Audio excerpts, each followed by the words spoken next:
Welcome to Better Mental Health, a podcast for men looking to build a resource and community around destigmatizing men's mental health. I'm Jamie. I'm Blake. And I'm Blair.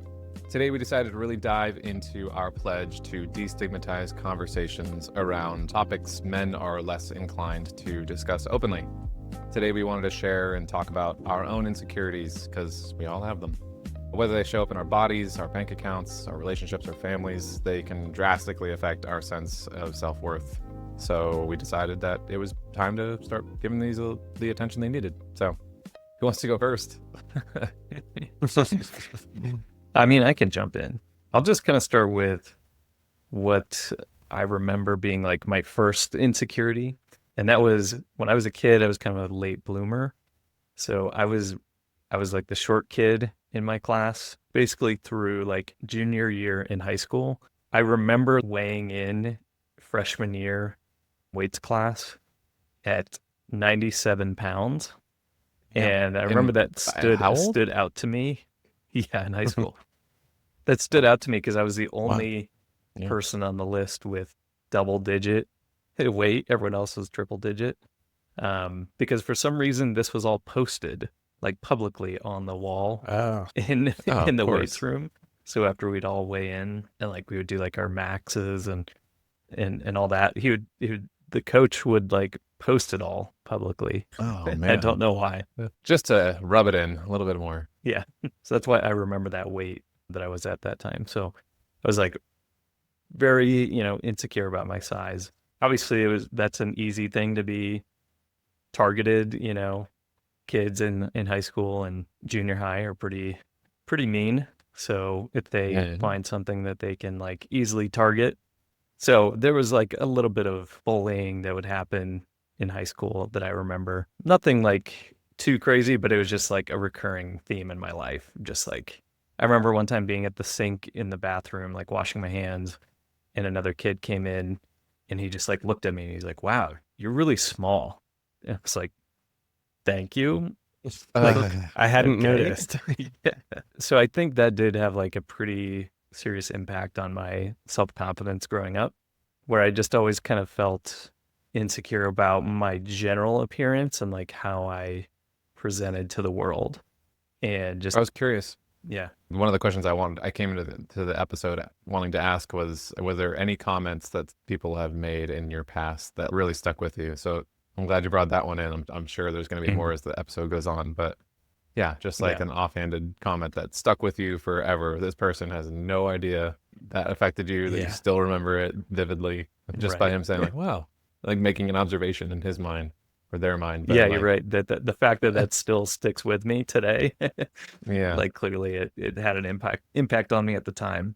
The other thing that really had an impact on me negatively was, so my grandpa on my mom's side of the family, he was like a pretty tall guy, and we actually lived with my grandparents for a little while when I was probably like late elementary school, I think.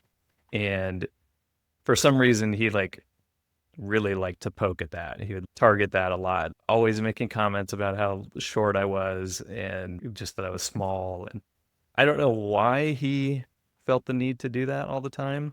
But the fact that like, a family member was doing that and just reinforcing this thing that I was already insecure about.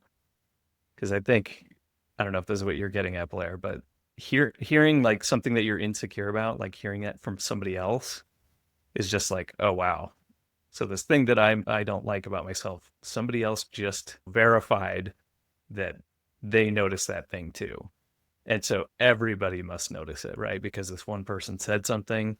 Now you're thinking everybody's thinking the same thing. So working through that was just like very foundational for me. That was just an insecurity that surrounded, who I was like growing up, and really made me just feel self-conscious about like being out in the world, like just being in front of people, like thinking like, oh, they're going to think I'm very small or short or whatever. And I remember being very like self-conscious, like when I got my driver's license, I was still like really short at the time. And like I just knew people would be like looking at me like, oh, that kid's so short. Should he be driving a car? Like, look how small he is. And that was also verified by the time when like these two teenagers, I remember them like driving by and they looked over and they both started laughing. And I was just like, well, they're laughing at me, clearly. Who's this kid? He shouldn't be driving a car. Like, he looks like a 12-year. Dang. So again, that's sort of like outside, reinforcement from others, just being like, yeah, this is a bad thing. This is not good. You're bringing in something I was wanting to also talk about as well, but the difference between like insecurities that you have within yourself because everybody's our own worst critic, or something that has been verified or at least stated by someone else externally and told to you. So I was curious if there are ones that you all have had, like insecurities that you have that not necessarily have been pointed out by anybody else, but have been with you forever. I have one I can share if nothing's coming to mind, but I'm curious about anything that's coming to mind for you, Jamie. I'm so curious because I have a hard time imagining insecurities not existing without any externalized pressure from outside people, like being made aware. So I'm curious what yours is. Yeah, one that came to mind. I also have talked about this recently with friends, but I was talking about my wrists. Like, I have small wrists. I'm a bigger person and I played football. And so when I was in high school, like doing bench press and stuff, like my wrists would just be like smaller. And so I wouldn't be able to do as much weight.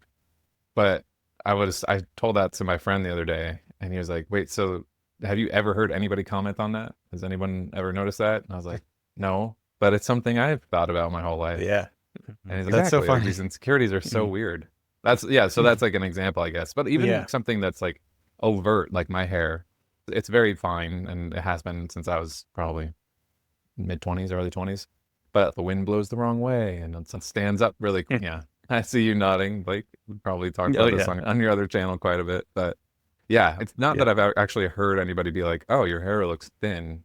But it's still like, I'll feel it. And I'll just be like, well, everybody notices this, and they're just not saying anything. And so that's, I guess, what kind of I meant. Yeah. Yeah. So in some way, though, there's like with your wrists, as an example, you're aware that other people's wrists look different. Like you see other people's and you're like, oh, to have a strong wrist would be to have a thicker wrist because I see that other men have it that way or whatever it is. Yeah. I think it was proportional. Like, I was like, I'm 6'2" or whatever. And I'm like, but I have these little tiny wrists. They're not like that small. No, I've never looked at your wrist and been like, Blair has small wrists. What a weird. I've never thought that either, Blair. But you talked about your hair. Obviously, that's something I'm like hypersensitive to because I went through that whole hair loss journey, and I'm much more like aware of that than I think other people are. So some people might actually be more inclined to like notice insecurities that we have about ourselves, but that's because they have those same insecurities, I think.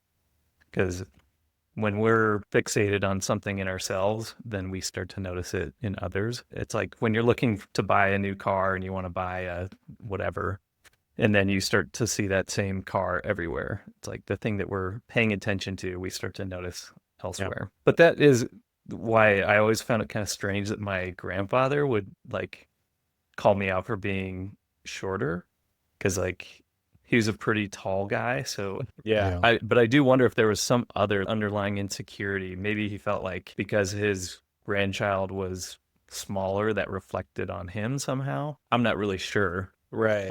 Or maybe it was just he just thought it was like fun to poke at. I'm not really sure. Can't ask him now, but right. Yeah. That was one of my thoughts, was like, I wonder if it was to him like loving sort of ribbing in like a way of like, how you sort of tease the people you love, thinking that that's how it was coming across, but is actually just like straight up mean, and he didn't know it. But it could have been. He was a very stern person, like hardly ever smiled, never laughed. And so him making a joke is very hard to like determine what he's being serious about and what he's joking about, because everything he delivers is kind of like very like very serious. He was Right. always a Totally. very serious guy. Yeah. Have you ever whose father was it? Your mom's or your dad's? My mom's. Have you ever asked her like straight up, what do you think was going on with him with this specifically? 'Cause I bet she would have some insight. I feel like it's come up once or twice, but I don't remember what her answer was. I'll have to ask her next time I see her. She would probably say the same thing, like it was just like his way of joking around. Sorry, Blair, go ahead. No, I was just gonna say, I'm sure she would have her own stories of him, Yeah. saying things about her appearance or her stature or anything like that. Oh, Blake, I found myself relating to your late bloomer story quite a bit. I very much was the same way. I think I was a freshman in high school and we were going to like a buffet, and I very distinctly remember being offered the children's menu because I looked that young. It was like super a thing and very short. And I think that was a big thing for me. I was journaling about this all last night, and I was like thinking about all the things that came up as a result. I also distinctly remember being in middle school and like wanting to be attractive to women, but I was such a late bloomer that I looked like this little child. So I remember distinctly these two girls walking up to me and telling me, Jamie, you're going to be handsome one day. Oh, Or something like that. It was something along the Wow. lines of like, you're like so cute now, but you'll be handsome when you get older. And I was like, oh, okay. Can't wait to get older. And so it just sort of like pushed me in this direction of like, I wish I was I mean, they were somewhere. right. yeah. Look at me now. But yeah, it sort of rushed me. Like I kept being like, when am I going to hit puberty? When am I going to hit puberty? And I wasn't really enjoying the process of being a kid and Yeah. just whatever that stage was. Mm-hmm. The other part about that, Blake, and I wonder if this was true, is that I was doing some learning in our human growth and development, also just like researching it after processing it. And I wonder if there was some like nutrient deficiency for us growing up in Christian Science, because our parents weren't like feeding us and like giving us proper nutrition and we weren't supplementing that with anything. And like it is important for like normal development to have all those things. And so I wonder if that sort of stunted our development a little bit.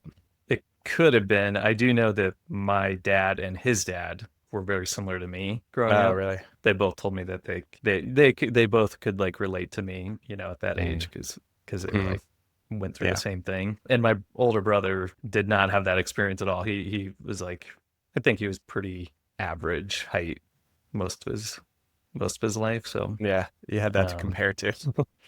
yeah, exactly. So Yeah. I think the genetics were more at play Yeah. for me, but Yeah. who knows? Yeah, a variety of factors. Yeah. Jamie, you mentioned that you had been journaling and you're assessing what came from having been smaller and having that insecurity. I was curious what things you were noticing. I think the main thing was just always wishing that I was older and like at a different stage than I was. And I went to summer camp, and it was an all boys summer camp. You'd be naked a lot. Like you'd go shower, you'd go skinny dipping, all this stuff. It was part of the camp culture.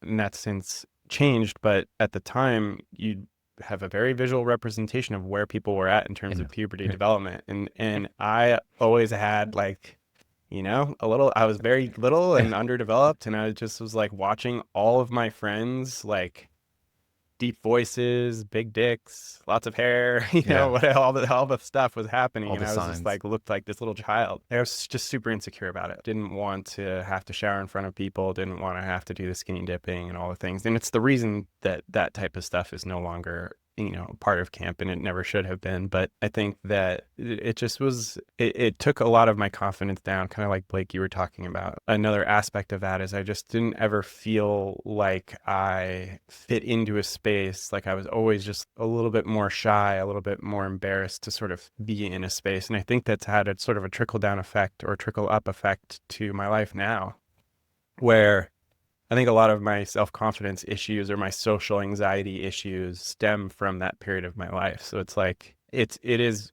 surprising how impactful that can be and how that can flow into your adult life and change the course of your life in so many ways. Knowing about it and being aware of it helps me then process it now and work on it in therapy and work on it in other ways. But what's coming to mind for me right now is what insecurities do to children specifically. It's, well, to all of us actually, but if we aren't, when we have insecurities, it feels like we are not able to be in the present moment. We're thinking about Yeah. something else. Yeah.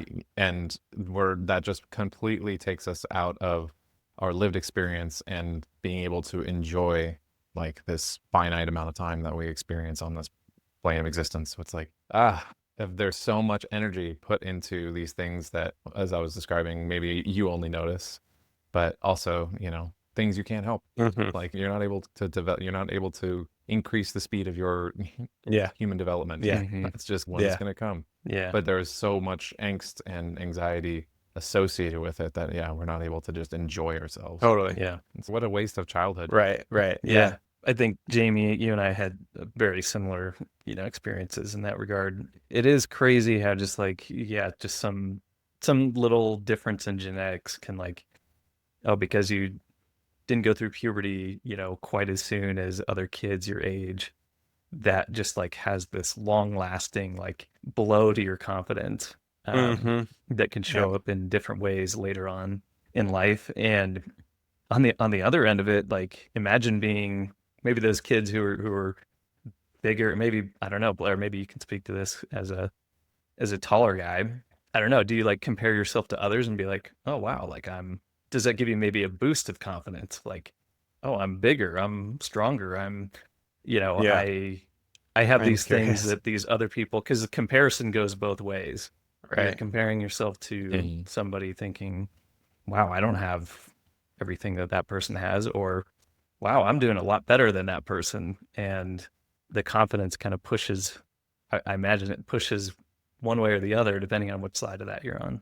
Yeah. I think the confidence in certain aspects were definitely there. Like I think I was 5'2" in 7th and 8th grade, and then like by the end of freshman year, I think I was 6 foot. Wow. So like I had crazy growth spurt. There was definitely a sense of confidence that came from once I was taller than the women or the girls in my class, because I feel like girls tend to develop quicker than boys. So yeah, once I was actually taller than them, there was definitely like some confidence that I felt. But there was always something, and there always seems to be something that is going to be an insecurity. So since I was taller, then I also had bright red hair for most of my life. So my siblings would call me Flair.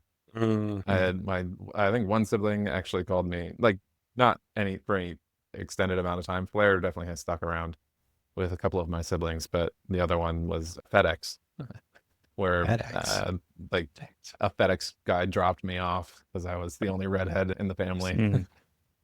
So I think it came from Cheaper by the Dozen or some came up with that movie, but yeah, I don't know. But it was, so there was definitely a confidence that came from certain aspects of my development, but also other things that I was like just totally thrown by and enveloped by. Did that make you not want to be a redhead? Were you like ashamed of it in any way, or were you like, yeah, dude, growing up, well, okay, there was a few things of this. My dad was an actor of sorts. He had a talent agent that he worked with, and he went on an audition in the city in San Francisco one time and took me with him.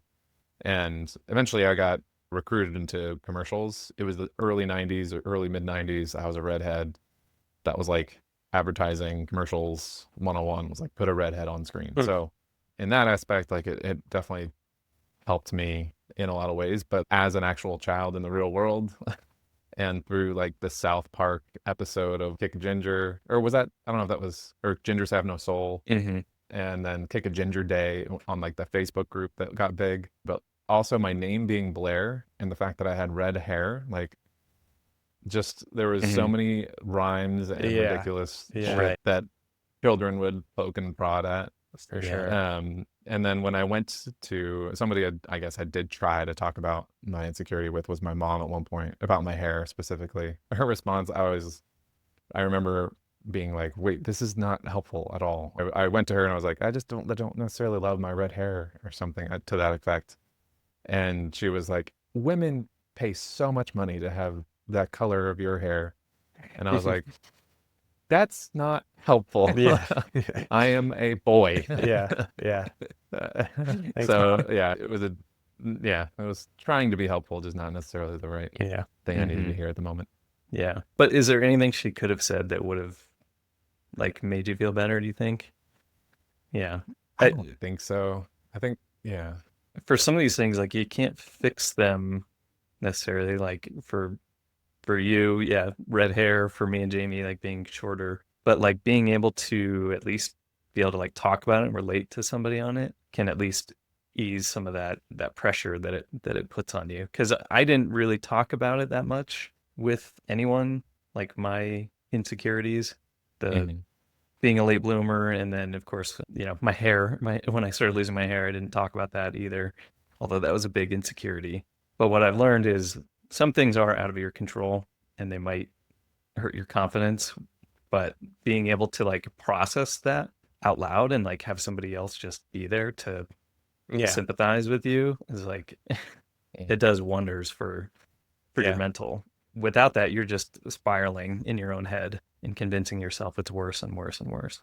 Yeah, I was gonna say that like maybe if your mom had just allowed you to process and been like, oh, that's hard, Blair, or like acknowledged your feeling in that moment, that would have I'm not Yeah. saying she was maybe capable of that, but that could have been a response that would have been helpful. Yeah, no, I think that would have definitely been a helpful response. Yeah, I think the best thing we can probably give any person is curiosity. That's kind of Yeah. what I've been noticing Yeah. throughout my time in my program to become a therapist is like just be curious and open-minded and hmm not make anybody feel judged.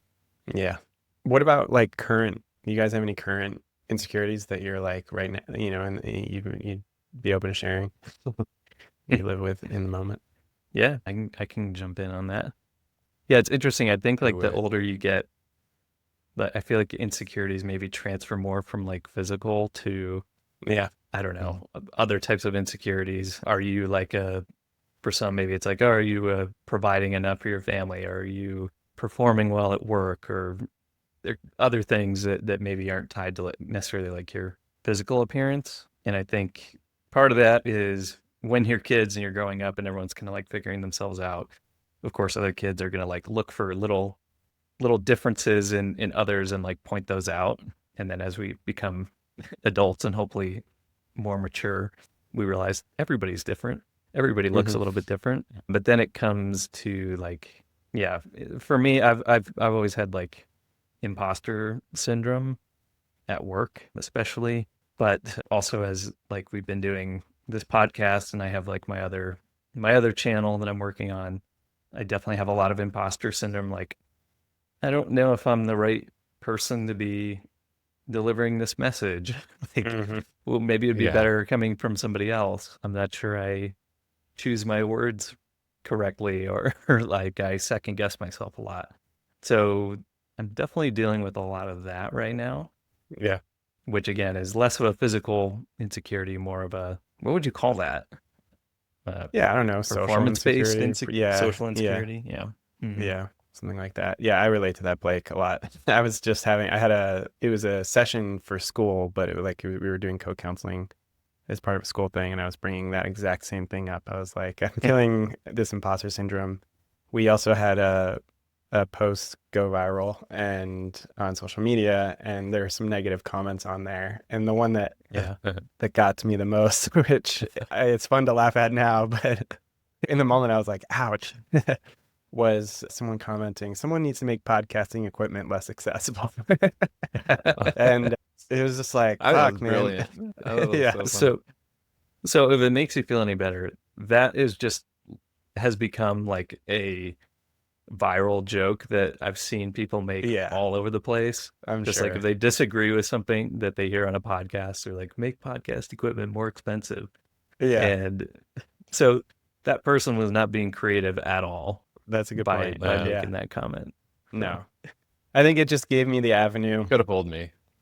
Yeah, yeah. It gave me the avenue to just talk about it from that lens of like, oh yeah, I feel like the imposter syndrome stuff, and I feel like there's always going to be critics as we put ourselves out there. And so it's just like helpful to process through that and remember why we're doing it, and like remember that, we're just three dudes having a conversation about men's mental health and trying to be helpful and trying to share. And so I think what we're doing is really important, but maybe we're not the right people for that guy, but we're the right people for somebody else. So Totally.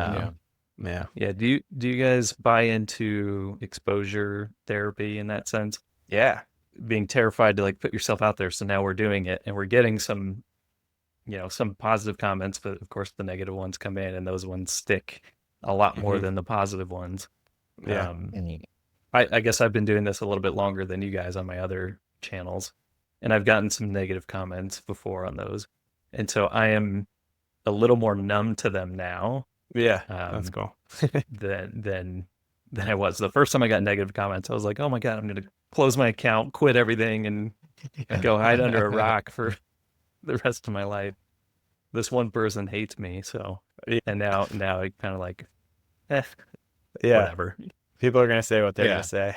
Yeah, for sure. Not everybody's cup of tea. That's fine.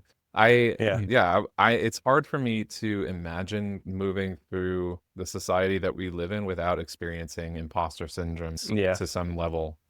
I truly don't understand how anybody does it, but I felt that in my time. I got a job. I was working at a butcher shop for a while because I just needed money to live after getting let go from a previous job at another company. And then, so I was at this butcher shop and then interviewing for tech companies and finally got one. I got a job and I started working at like this tech company, and I went in and there were software engineers everywhere. I don't know how to code. I don't know how to I think I had failed trying to do a coding academy at some point. And so like I'm in there with these people who are building like this incredible machine and doing all these crazy machine learning algorithms. And I'm just like, so we're going to make some content. That was the extent of like my knowledge and video content. So I had a lot to learn, but like, again, approaching it with like a mind of curiosity, you're able to kind of dive into the things that you can actually understand. So yeah, imposter syndrome was something I felt like all the time. Yeah. I think my current biggest insecurity at the moment, and this is another insecurity that stems from childhood, but it's stuck around because I really haven't addressed it until doing group therapy. I think more than anything else is being terrified of public speaking. And I'm still terrified of it, but I feel more comfortable with it. And I feel more comfortable with my ability to share and talk in front of people and do things like that. But man, for so many years, and I still feel it now, but for so many years, just like absolutely terrified me to speak in front of. If the group was like 5 or more, it was like, that's one too many people and someone's going to judge me. And I just had this like paralyzing fear of, like my brain literally wouldn't function. I just get like cloudy and could not speak. It was awful. Yeah. This is something I've been dealing with in grad school, the entire time in grad school. And a reason that I have probably started to say a lot less during class is, oh my God, I have finally conjured up like the idea. I've conceptualized it in my brain. I'm going to say it and it's going to make sense. And so I say it out loud to like the class, and then the instructor is like, oh, that's interesting. Can you tell me more? And I feel like this panic in my chest. I'm just like, no, because I don't understand what I just said fully. So that's the extent of what I'm going to share. But you can't just say that typically. I mean, I'm sure I could, and the instructor would move on and everything would be fine. But I try to summon up some additional thing after it took me like 20 minutes to get the courage to say the initial thing. That's been something that's just been a consistent insecurity of mine, is like following up the thing that I say with something of note. Once the panic sets in, it's like, then all critical thinking goes out the window, and you're like, all I can focus on is the fact that I can't figure it out. So I'm screwed. Have you ever had a moment where you've totally frozen up in a moment like that? Oh yeah. Totally. Yeah. I mean, class presentations in high school, and like even in like small groups, and like sharing stuff in front of people at like summer camp or different places, school and stuff like that. So many times where I've just like, don't know what to say. Mhm. 100%. What were you gonna say, Blair? What I was gonna say is I kind of equate that same like panic that sets in when I'm asked to expound on like something that I've brought into class. It's a similar panic to like doing mental math, which is another insecurity of mine. Oh, Whenever yeah. like I've been asked to do mental math in front of somebody, I'm just like, no, no, no, I gotta be away because there's no way I'm gonna be able to do this. Because again, the only Yeah. thing I can think about is someone's watching me. I look like an idiot that because I can't add 7 + 2 like on this Uh-huh. check, and Yeah, yeah. I it's was not gonna that say bad. But the receipt, like taking the check and doing the tip before they had the like suggested tip was probably the uh, most frustrating thing. yeah, I was just like, hold on, everybody, go do your own thing. Spend like 10 minutes trying to figure out the check. You should have just Yeah, pulled out your calculator shamelessly. Yeah. it took me a while to do that. So what other insecurities are you guys dealing with right now? I think another one for me is it's like social anxiety. It all stems from childhood. Everything stems from childhood, but it's like social anxiety and Yeah. like being in a setting with people where it's especially when I'm like, oh, that person is particularly like cool to me in some way. I just like clam up and I like don't know what to say. I don't know how to like I've Hmm. become this different like I don't know. You guys know me, and you're like I'm way comfortable with you guys, so I'm comfortable sort of just like making a joke or like whatever it is that we in our social dynamic. I don't feel that anxiety, but when it's with these new people and I think they're cool, I think that they have something figured out that I don't understand. Like I just have Hmm. that like that concept like locked in my brain that like everybody else has some understanding of how to be social and I don't get it. And so I know that's not true intellectually, but it's hard when you're in the moment to figure that out. You know Yeah. it intellectually. Does that mean like you are able to see that when you leave a social situation, you're like, oh, actually, I did pretty well, and like I felt authentic and real, and people like Yeah. seemed to like me. Is that like the type of realization that you intellectually figure out I later think it's on? more like intellectually I get that everybody probably feels like somewhat I don't know, like social dynamics are fluid and it's confusing and like not there isn't something that everybody gets that I don't get. Like I understand that like what I'm making up in my head isn't actually true. But even though that's the case, even though I understand that, it still seems to impact me in those moments where I don't want it to impact me. And I think that I'm getting better and I think that like I'm having the more and more that I'm comfortable with who I am and the more and more that I've like learned about who I am and worked on this stuff, the more that I can let that go, but it still pops up from time to time. That Hmm. is, I think, so important. I think something I've explored in my own experience is the more that I feel like I actually do know myself and I'm comfortable Mhm. with that idea, social situations become so much easier because you're like, I don't have to Yeah. impress this person. I really don't care what they think about Yes. me. I'm gonna be fine. I had Hmm. just when you were Yeah. talking about social situations and anxiety, like I had a moment where it was a long moment where if I did not have this sense of self that I do now, like this could have made me panic and like want to leave the situation entirely. But I like walked into this game night that we had been invited to by these people who are incredibly smart, like beyond anything I feel like I could have ever achieved. But biopharmaceutical like CTOs or CSOs or something. And we walked into this game night and there's everybody's already started a game and like we're late and people are like just sitting and turning around and looking at us as we walk in and nobody's saying a word. Like we said hi to the people who like invited us and the people that I know and I know nobody's sitting at the table.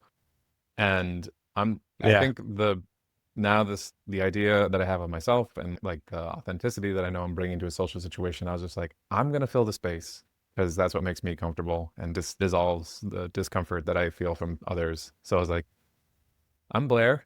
Like, what's everybody's names? Like, what are you guys Nice. playing? Just I guess there's probably some. I think we've talked about it in previous episodes, but there's some level of not wanting to feel discomfort that also pushes me Yeah. to do that. But Hmm. when it comes from an authentic place, Yeah. it doesn't feel like a bad thing to bring into the social situation. Yeah, I think Yeah. that's the other part of it. And I've learned a lot from Lauren. Actually, Lauren is a really good with social EQ. And so I've learned a lot from Lauren on how to be in situations where I'm uncomfortable. It's like, oh yeah, most people want, I mean, I think the majority of people want to like be kind and connect to you and get to know you. And so it's like, just in those situations where you feel uncomfortable, it's like, oh yeah, just introduce yourself. Just like say hi and like, let's not make it weird. Because if you're just quiet and like in the background, sorry, there's a fly flying in front of me. If you're quiet and in the background, then it starts to like build and become more uncomfortable. Like you probably, if you were quiet, that whole social setting would have been, you know, would have been, man.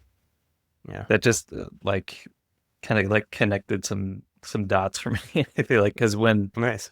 I was a kid, obviously we talked about like being a late bloomer and being Yeah. insecure. Like I just wanted to like hide from the world. I didn't want any attention on me. I didn't want anyone to like talk to me. And so I feel like my social skills were very like stunted as well. As a result of that, like it took me a long time to figure out like how to have a normal conversation with somebody.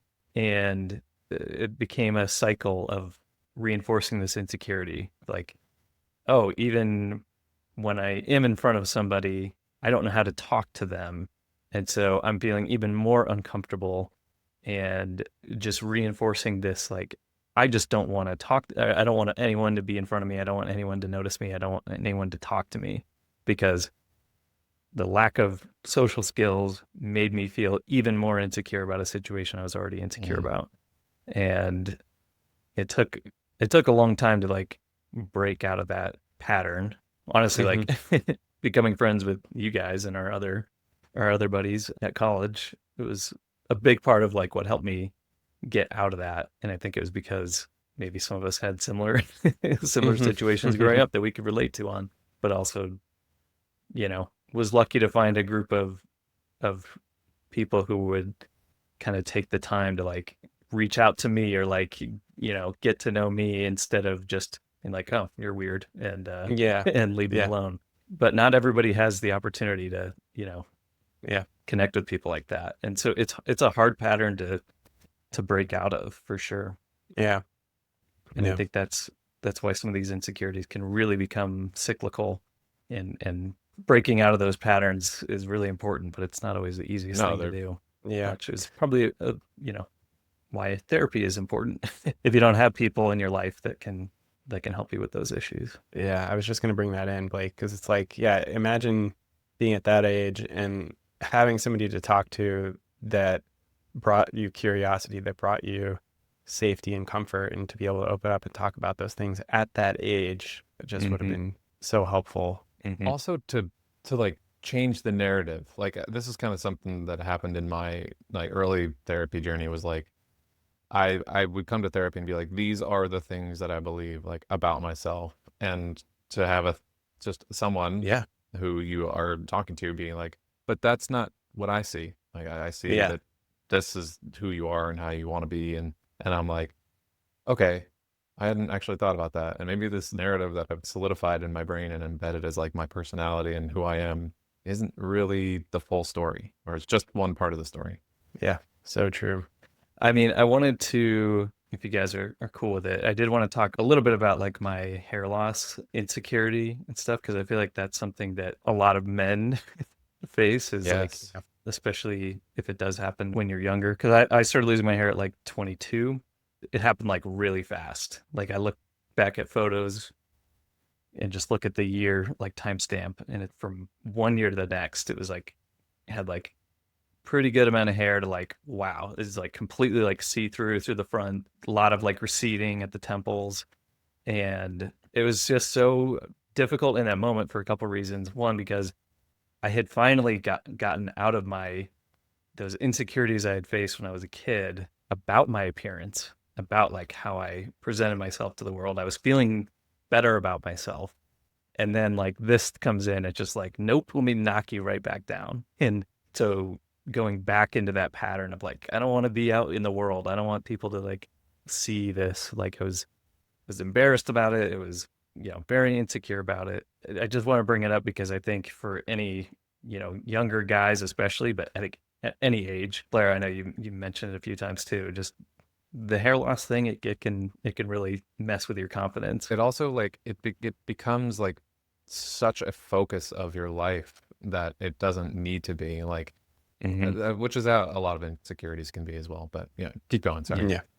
It becomes a thing that you focus on so much that you just can't enjoy anything else.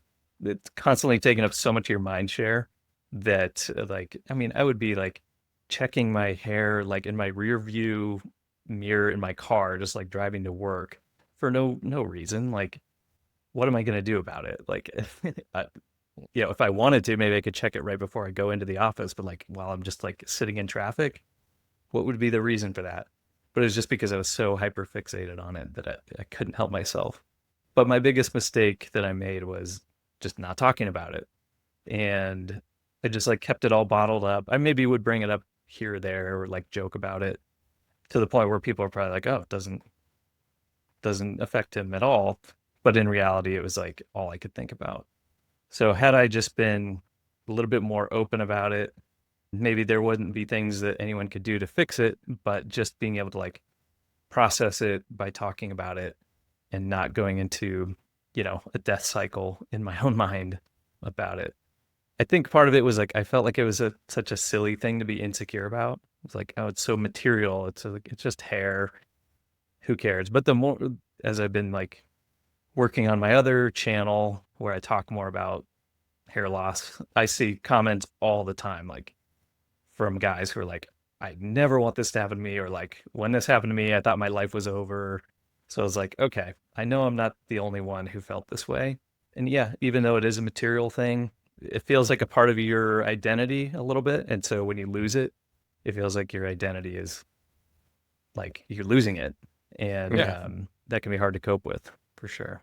Yeah. That was exactly what I was going to mention, was like, it's not just like an insecurity. It's a thing that you see as your identity, and it's changing completely in an unchangeable way. So you just have to either go with it or fight against it. That's like the pain is optional. I've been seeing this around a lot. I don't know why. Pain is optional, suffering, or no, pain is inevitable, suffering is optional. Yeah. Thanks for sharing that, Blake. I think that's helpful. And I think that's like true in any sort of insecurity that we have, is just like to be able to share and talk about it more. The more, I know you said the sunlight is best disinfectant thing before, but it's like the more we can all just talk about these things, the more we can make decisions that aren't from that place of like shame and fear and embarrassment or whatever it is. That's a really good point. That's, I think, the biggest reason why that stuff needs to be talked about, is because otherwise, for me, like I made a decision out of like embarrassment and shame, which was like, okay, I'm going to go get a hair transplant and not tell anyone about it. And I know I've talked about this a little bit previously, but I did that just purely out of like shame, like and embarrassment. Like, oh, I want to keep this hidden, not talk about it. When in reality, maybe I could have, if I had talked about it with people and like processed through it, maybe I would have come to the same decision, but then I could have like embraced it more and been like, share more about like, hey, here's what I'm doing with like family and friends, and not feel like I was like trying to hide what I was doing from so many people, which is what I did. And then I ended up kind of regretting that decision because I still felt so much shame around it. Rather than like, had I been able to come to a conclusion with somebody by talking about it and like come to a more logical decision about what to do, that would have been a much healthier way to go about it. Yeah. I think also when you are open about your insecurities, it also creates like a shared experience with people who have experienced something similar. Like when we started getting way more open about talking about hair loss stuff, I would joke about, yeah, dude, I literally walk across the street to make sure that the wind hits me from this angle and not this angle. Or like I open windows, like I don't open this like specific windows if I'm sitting on a certain side of the car, because it'll blow the wrong direction and make my hair look like really thin. Like it's just, and then or if it's raining, forget it. Yeah. Not even leaving the house. Yeah. Right. I think the hair loss thing, that's honestly what sparked this podcast to begin with. So I really appreciate you being so open about that insecurity just in general. Yeah. Well, and to that point too, Blair, I mean, I think then you realize that you're not going through it alone.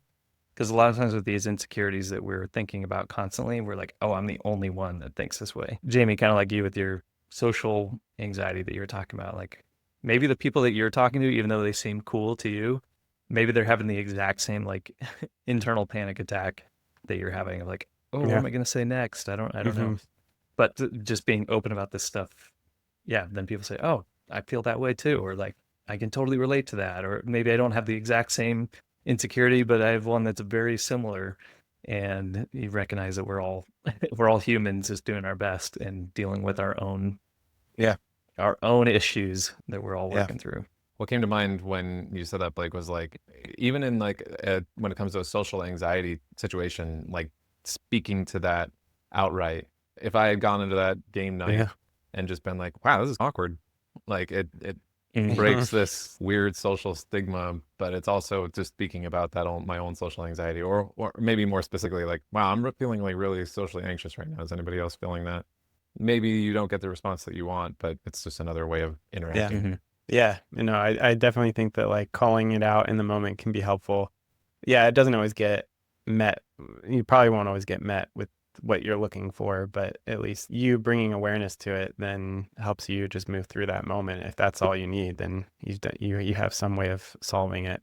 Yeah, I'll probably get into this way more in a conversation that we have, an episode we have about non-monogamy. But man, if non-monogamy has not dredged up every insecurity that I've had about myself, I don't know what else has.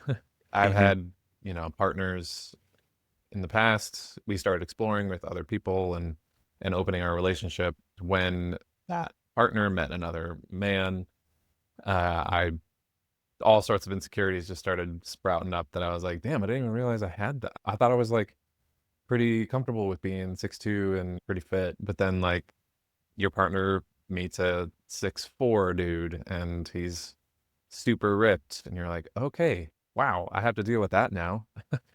So there's just so Hmm. many aspects of non-monogamy that dredge up these insecurities and kind of force you to deal with them. And I think that's kind of to the, but the openness being the best disinfectant, like it's a similar idea there.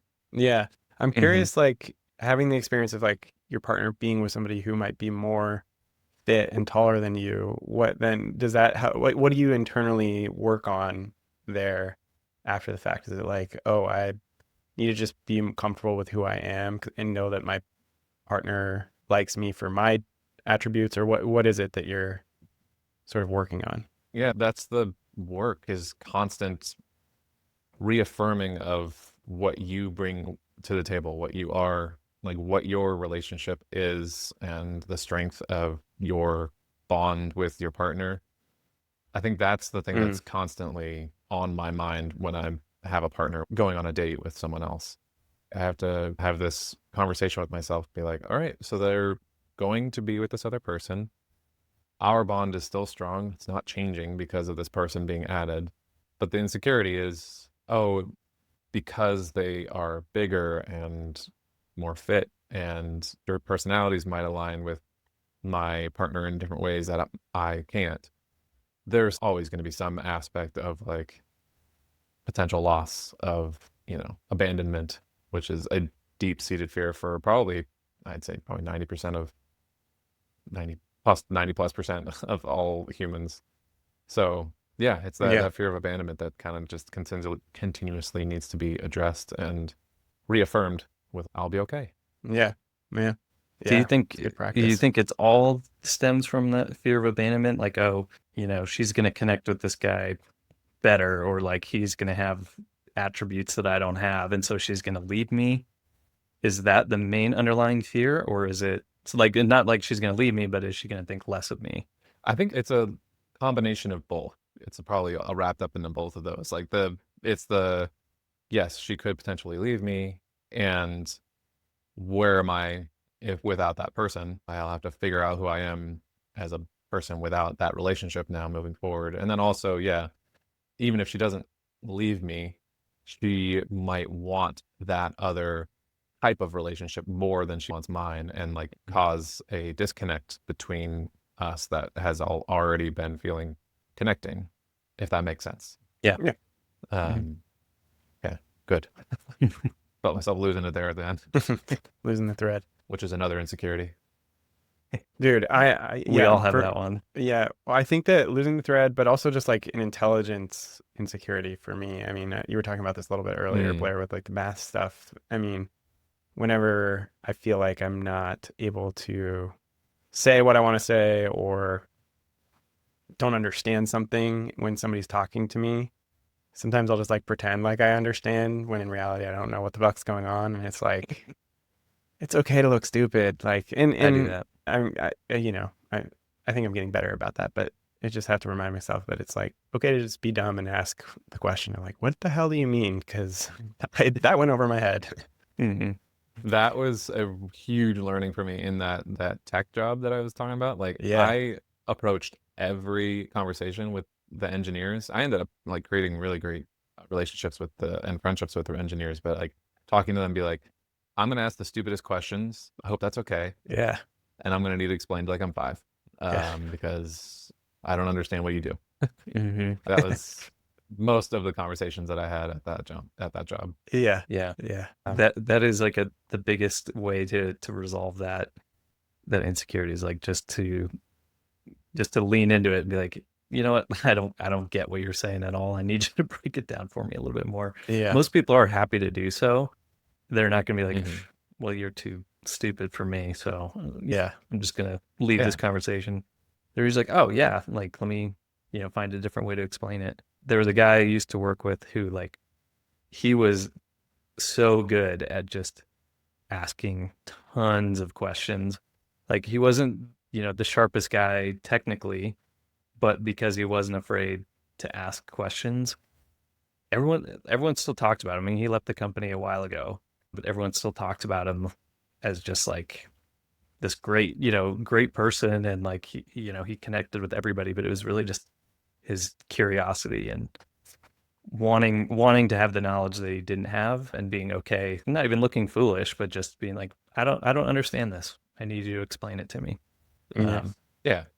We associate that with like looking foolish for some reason, but like that should be reimagined as, no, I'm curious, and maybe I can't understand it first 2 or 3 times I explain it, but that doesn't mean I'm totally stupid. There's also some things we shouldn't understand, like our taxes. And that's why I tell my CPA to just do the stuff instead of trying and explain it to me, because every time they try and explain it to me, it doesn't compute. It's also like, the thing is like, we don't all have the knowledge of everything, the breadth of all knowledge. Like, we're going to be hyper specific with the things that we are interested in learning everything about. So I think that should be celebrated, and not, oh, you don't know this aspect of space travel? Crazy. Yeah. That's my own weird thing. Like, I'll go into deep dives into these science topics that I have no idea what I'm listening to, but I'm like, this is cool.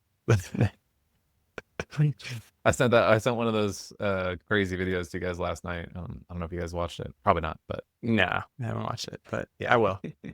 I think that, last week or last podcast, we talked about the manosphere and all these men, like hypermasculine men and all this stuff. And I think that the one message I want to get across about those men is, I don't know what it is that they are insecure about, but whatever it is they're insecure about, they're deeply insecure about it. And they're like compensating in all these ways. And so I think that I just imagine that place is so miserable, and I don't know what it is, but it's just like, it's gotta be really unenjoyable to be in that mind and in that body, to go through life trying to push down and overcompensate for all these insecurities instead of just talking about it and opening up about it. Feels so much more freeing being on the other side of that and just having a casual conversation about our insecurities. This is so cool to me that we get to do this. It's an interesting sort of like dichotomy that they have, because they come across as like super confident, meaning from the outside, it's like, oh, this person has no insecurities. Look how confident they are. They speak, they can speak on all these topics, and they speak very loudly, and they seem to know what they're doing. In reality, that may be like the one thing that they are competent at, whereas all these other things, they may have, like you said, they have these underlying insecurities that they're just pushing down and putting on this facade to present to the public. Yeah. But unfortunately, that works on a lot of people because we kind of gravitate towards those people that seem like they're leaders because they are speaking loudly and confidently. I think a lot of people just want to have some kind of message to grab onto, and these people are good at delivering that message for them. Yeah. Yeah. Preying on those insecurities. I mean, that's kind of the capitalistic nature of a lot of things. I know this is a men's podcast, but I mean, the beauty industry, preying on the insecurities of women as well. Like, oh yeah, for sure. I think the supplement industry is preying on the insecurities of men, and also you know, I'm sure there are other examples of that, but there's so much. Post them in the comments. Yeah. There's so many other versions of insecurities that I'm sure we didn't talk about, and things that men are dealing with that we'd love to hear from you. And if you're open to sharing and talking about it in the comments or in an email to us, we'd love to hear from you. And yeah, what else can we say to wrap this up? Make sure to like and subscribe, hit that like button. Yeah. Nice, Blair. Those things. I know, it's not at all authentic. You're always the one who never wants us to say that. I think that's a pretty good spot to wrap up for today. So for anyone still listening, thanks for being here, and we'll catch you on the next one.